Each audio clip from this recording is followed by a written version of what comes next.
He built his empire the way some men build armies, with charm as his weapon and ruthlessness as his shield. Ethan Blake didn't lose. Not in business. Not in love. But that night, high above San Francisco's city lights, he was dared to play a different kind of game. Marry someone you'd never choose, and stay with her for 6 months. He smirked. Easy. But what he didn't know was, this time he wasn't the hunter. He was the target. The wine sparkled under the rooftop lights, but Ethan Blake wasn't looking at the glass. He was watching the room the way a chess player watches the board, calculating, detached, and half bored. San Francisco's skyline blinked in the background, but nothing about the night felt unpredictable. It never did, not for Ethan. A waitress passed. He gave her a polite nod. She blushed. They always did. Still undefeated?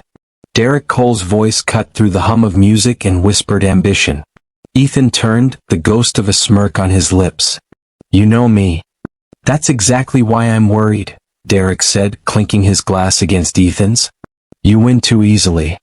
Ethan chuckled. Try me. Derek leaned in, his eyes gleaming. Fine. A game then. A bet. Ethan raised an eyebrow. I'm listening.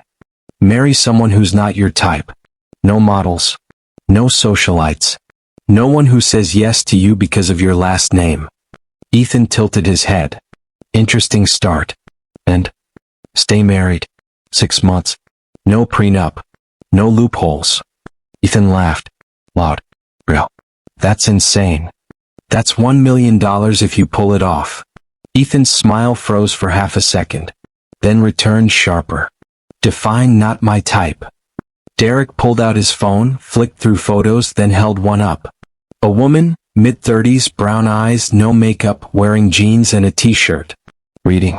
Ethan blinked. That's Sienna Hayes. She's smart, grounded, private. Doesn't care for parties. Doesn't care for men like you. So you're setting me up for failure. No, Derek said, grinning. I'm setting you up for growth. Ethan took the phone. Stared longer than he meant to. Something in her posture, defiant stillness. Not submissive. Not interested. He handed the phone back. You think I can't win her over? I think you've never tried to win someone who didn't want to be won. The challenge settled in the air between them, like smoke that refused to clear. Ethan sipped his drink, eyes back on the skyline. But he wasn't bored now. Not at all. The next morning, Derek sent the details. Sienna Hayes, former journalist, now editor for an independent review site. Quiet life. No scandals. Ethan read through her profile like a dossier, then tossed it aside. Piece of cake. Their first meeting was at a gallery. Neutral territory. He walked in expecting aloof politeness. What he got was indifference. She didn't stand when he approached. Didn't offer a handshake. Just looked up and said, I know who you are. I also know this isn't about marriage. It's about control. Ethan blinked, recovered, smiled. And you? Why agree to this? She shrugged. Sometimes disrupting the system is worth the inconvenience. He tilted his head. What do you mean? You'll figure it out. If you're paying attention. She walked away before he could respond. In the elevator down, Ethan stared at his reflection. No woman had ever dismissed him like that. Not with disgust. Worse, with disinterest. And that, more than the money, more than the game, was why he said yes. He wasn't playing anymore. He was provoked. But that was just the beginning. The elevator doors closed. Ethan didn't move. Not for a full minute. By the time he stepped onto the street, the game had changed. 2 days later, Sienna sent a document. A contract. Type. Precise. Unemotional. 3 pages. Every line clear. Every boundary defined. No intimacy. No control over each other's personal time or space. No interference with careers or finances. Mutual respect, or the contract voids. At the end, a clause. Either party could walk away after 6 months. No questions asked. Ethan read it once. Then again. He wasn't sure if he was insulted or impressed. He picked up his pen. Signed with a flourish. Then sent a note. I've seen more passion in acquisition deals. But sure. Let's do this. Sienna didn't respond. The wedding was held in a downtown notary's office. No white dress. No guests. No vows.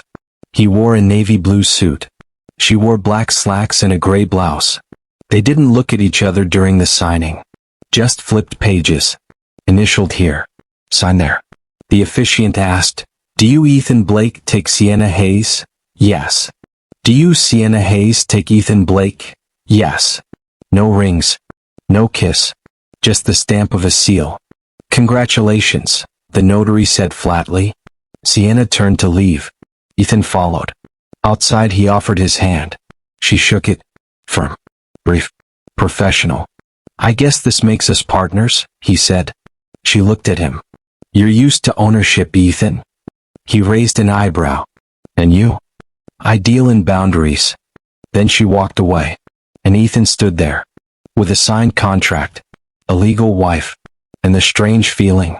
That he'd just stepped into something he didn't fully understand. She moved in on a Tuesday. No luggage. Just one suitcase and a canvas tote. Ethan watched from the living room as she surveyed the penthouse. Floor-to-ceiling windows. Modern art. Imported stone counters. She gave no reaction. Not even a raised brow. "This place intimidates most people," he said. She glanced at him. "Then I guess I'm not most people." That night, Ethan ordered takeout from the best Japanese restaurant in town. She thanked him. And made herself a grilled cheese.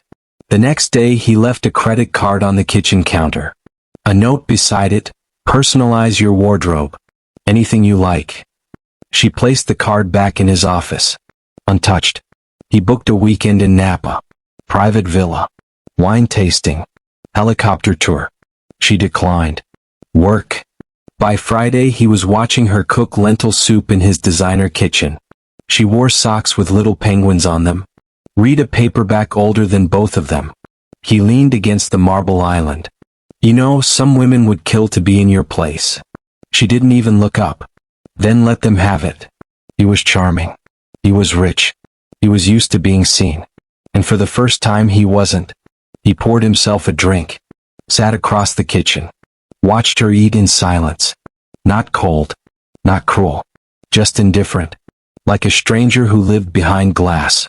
And suddenly the penthouse, his kingdom, felt unfamiliar. The tension didn't rise with shouting. It rose with silence. Ethan started small. Canceling her ride to a book launch. Rescheduling her calls without asking. Blocking a client's number by mistake. Sienna didn't say anything. She just took notes. Literal notes. He watched as she adjusted. Worked from cafes. Took meetings on the rooftop. Used burner phones. She was fluid. Unbothered. And that irritated him more than anger would have. One morning she opened her laptop to find a freelance contract canceled. The agency said the client had lost interest. But Sienna wasn't stupid. That night she printed out a new clause. Left it on the kitchen counter. In red ink. Interference with professional obligations is a breach of contract. Signed, Sienna Hayes. Ethan saw it the next morning. Didn't touch it. Just stared. The war wasn't loud. It was methodical. Strategic. Quiet. He tried again. Replaced her reading lamp with a sleek, cold LED one. She swapped it back. Didn't mention it. He rearranged the living room. She returned it to its original layout. They stopped eating in the same room. Stopped pretending. He missed her silence when she wasn't there. And hated her presence when she was. The penthouse had become a chessboard. Every move calculated. Every gesture loaded. One night it rained. Art. The kind of rain that made the city feel like glass. Sienna stood by the window. Ethan walked in from a call. Tired. Defeated. But still trying to win. "You know this isn't sustainable," he said. She turned slightly. "Which part? The game? Or your ego?" He didn't respond. Just poured a drink. She faced him fully. Calm. Unshaken. "I didn't marry you for the money." He raised an eyebrow. "Then why?" She took a step forward. "I married you for something far more valuable." His throat tightened. He waited. She leaned in. Leverage. Then walked away. leaving him standing there, glass in hand, heart pounding, mind finally rattled. It happened over dishes. Of all things, dirty plates. Ethan stood by the sink, sleeves rolled, scrubbing harder than necessary. Sienna sat nearby, reading. He slammed a plate a little too hard. Water splashed. She didn't look up. "You act like I poisoned your cat," he muttered. No response. "Seriously, Sienna?" He turned toward her. Voice tight. Jaw clenched. "What did I ever do to make you hate me this much?" Finally she met his eyes. "Come. Cool. Cutting. You destroy people's lives." He blinked. "What? And you call it strategy?" She set the book down gently. Didn't raise her voice. "You fire entire teams to raise shareholder confidence. You pull investments from non-profits just to pressure deals. You make promises you never intend to keep, as long as the return looks good." Ethan took a step back. Arms crossed. Defensive. "That's business. That's cruelty in a suit." The silence after that wasn't empty. Rang. Loud. Personal. His hands twitched. He opened his mouth, then closed it. Because she wasn't wrong. Not entirely. He wanted to say something. Anything. But all that came out was, "You don't know me. I know enough." She stood. Walked past him. Stopped at the doorway. "I didn't hate you, Ethan. Not at first." He turned slightly. Waiting. "I just thought you were arrogant. Now, I know better." Then she walked away. And for the first time in years, Ethan Blake felt something close to shame. Not because she insulted him, but because her words felt like a mirror. And he didn't like what he saw. The storm had passed. But inside the penthouse, something heavier lingered. Sienna sat by the fireplace. The flames flickered, but her eyes didn't. Ethan walked in. No suit. No armor. Just a man with too many questions. She didn't look up. Didn't need to. She knew this moment would come. "I deserve to know," he said. She turned a page in her book. Didn't answer. "I need to know why you're really here." Sienna closed the book. Set it down slowly. Then finally met his gaze. "My father's name was Alan Hayes." Ethan blinked. It meant nothing to him. Yet. He ran a small biotech company. Family run. Brilliant research. Quiet, honest work. Her voice was even. But her hands gripped the armrest. "Until your firm launched a hostile takeover. Bought out shareholders. Manipulated the board. Stripped funding. Sold the patents." Ethan's heart sank. A faint memory surfaced. Just another acquisition. Another win. He fell into depression. Her voice cracked barely. 6 months later he died. Of what the doctors called complications. "But I know better." Ethan stepped back. A pit opened in his chest. Sienna kept going. "I was pregnant at the time. Grieving. Lost. And a week after the funeral, I miscarried." She didn't cry. She didn't need to. Her stillness said everything. Ethan couldn't breathe. "I saw your name on the press release," she said quietly. The face of the firm. Smiling. Celebrating. He shook his head slowly. "I didn't know." "You never do," she cut in. "You never see the bodies left behind your deals." Silence fell again. This time, it felt irreversible. "I didn't agree to this marriage for money, Ethan." Her voice softened. "I agreed for one reason." She stood. Walked to the window. "To watch you squirm under your own rules. To make you feel small. Powerless. Irrelevant." Her eyes shimmered. But her voice stayed calm. "I wanted to see if men like you can ever feel what you make others endure." Ethan dropped to the couch. Head in hands. No defense. No comeback. Everything he thought he controlled. Everything he believed about himself. Collapsed. He waited until morning. Because somehow apologies felt more real in daylight. She was in the kitchen. Making tea. Still stillness. "Sienna," he began, voice softer than it had ever been. She didn't turn. Didn't speak.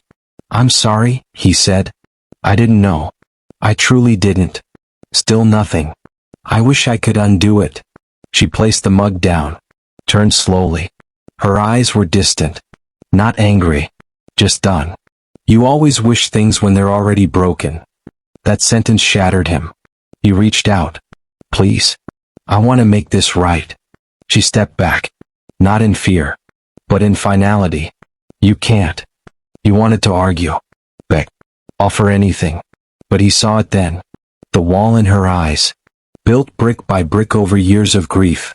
And he was the last stone. At the office he tried to function. Tried to lead. But everything looked different now. He stared at the boardroom. Remembered every decision that crushed someone quietly. Every deal that wore a smile and left a scar. He walked past his assistant. Noticed she looked tired. Overworked. Invisible. He'd never seen that before. Not really. He visited the R&D floor. Watched a young engineer pitch an idea. Saw fear in his eyes. Fear of being too bold. Too human. Ethan walked away. Straight into his private office. Closed the door. And sat. And sat. No calls. No meetings. Just him. And for the first time, he didn't recognize the man in the reflection. He poured himself a drink. Didn't touch it. Didn't want to be numb. He wanted to feel every sharp edge. Every echo. Every crack in the glass walls of the life he built. Because maybe pain was the only thing honest left. It didn't start with a grand gesture. It started with silence. Ethan stopped knocking on her door. Stopped trying to explain. Stopped offering peace in the form of flowers, gifts, or apologies. Instead, he looked inward. He opened a folder buried deep in his email archives. A list of terminated employees. Displaced startups. Crushed competitors. He didn't flinch this time. He called them. One by one. To some, he offered money. To others, sincere apologies. To a few, just the truth. Some accepted. Some didn't. But he kept calling. He revisited projects he once celebrated. One by one, he shut down the ones that profited from manipulation, not merit. He dissolved a subsidiary that had evicted hundreds. The board pushed back. Of course they did. He stared across the table. I built this empire. Now let me clean it. And somehow, they let him. He went to Alan Hayes' old lab. It had been turned into a luxury gym. He bought the building back. Turned it into a scholarship center for women in science. No PR. No interviews. Just action. Sienna saw the news. Read the articles. Didn't say a word. But that night she placed a book on the kitchen counter. It was one of her father's journals. She said nothing. Just left it there. He read it. Cover to cover. Twice. It hurt. But he didn't stop. The next day he cleaned out half his closet. Donated everything. No press. No fanfare. He started biking to work. Quietly cut ties with toxic clients. Rewrote employee policies. Instituted paid sabbaticals. He didn't tell her. Didn't try to prove anything. But Sienna noticed. The way he no longer filled the space with noise. The way he paused before speaking. The way he listened. And for the first time, she watched him not with contempt, but with curiosity. Still skeptical, but stirred. Because the empire wasn't changing. He was. The rain came without warning. Gray skies. Muted city. Windows streaked with quiet chaos. Ethan woke early. Earlier than usual. Made 2 cups of black coffee. But only one mattered. He placed it on the kitchen counter, where she usually stood around 7:15. No note. No gesture. Just coffee. And walked away. Sienna entered a few minutes later. Paused. Saw the cup. Steam rising. Still warm. Still, offered. She didn't smile. But she picked it up. That evening he came home later than usual. Tired. Expecting silence. Instead he saw lights on in the dining room. And Sienna. Setting down 2 bowls of soup. He froze. She didn't look up. Just said, "You should eat." Simple. Unemotional. But not indifferent. He sat. Slowly. Carefully. Like the wrong move might shatter it. They ate in silence for the first few bites. Then she said, "You bike to work now?" He looked at her. A little surprised. "Yeah. Rain or shine." "Especially rain," he smiled. "I deserve it." She almost chuckled. Almost. And then they talked. About the soup. About the strange neighbor with 3 cats. About nothing. And everything. He didn't try to win her. She didn't try to hurt him. They just existed. In the same space. For the first time. Not as opponents. Not as survivors of a transaction. But as 2 people. 2 humans. Carrying past that weighed more than they should. Finally setting them down, if only for an hour. When dinner ended, she didn't walk away first. They stood there. Awkward. Alive. Unspoken. Then she nodded. Not approval. Not forgiveness. Just acknowledgement. He nodded back. And it was enough. The calendar didn't make a sound. But Ethan knew the date. 6 months. To the day. The contract sat untouched on the kitchen counter. No new version. No renewal. Just quiet. He didn't bring it up. Didn't ask her what she planned to do. Sienna didn't mention it either. She didn't pack. Didn't leave. The silence was no longer cold. It was careful. Respectful. Real. They cooked dinner. Together. He washed. She chopped. They didn't talk about love. But they talked about lentils. And that somehow felt more honest. Weeks passed. A rhythm formed. Not rushed. Not promised. Just shared. And then one morning while he poured coffee, she said it. Quietly. Almost to herself. I'm pregnant. He froze. Not out of fear. But reverence. She didn't look at him. Didn't ask for anything. Just let the words hang in the air. He walked to her. Took both her hands. No speeches. No apologies. Just breath. And presence. The next weekend they drove to the coast. No invitations. No plans. Just them. A foggy stretch of California sand. They stood barefoot. No rings. No priest. No performance. He looked into her eyes. And for the first time he didn't see resistance. He saw rest. She whispered. No contracts this time. He smiled. Only choices. And there, in the wind and salt and silence, they remarried. Not as strangers. Not as survivors. But as partners. People who had once built walls from pain. Now laying them down, stone by stone. He once thought power meant control. She taught him that true strength is knowing when to let go. Love didn't make him win. Made him whole. What about you? Would you forgive or walk away?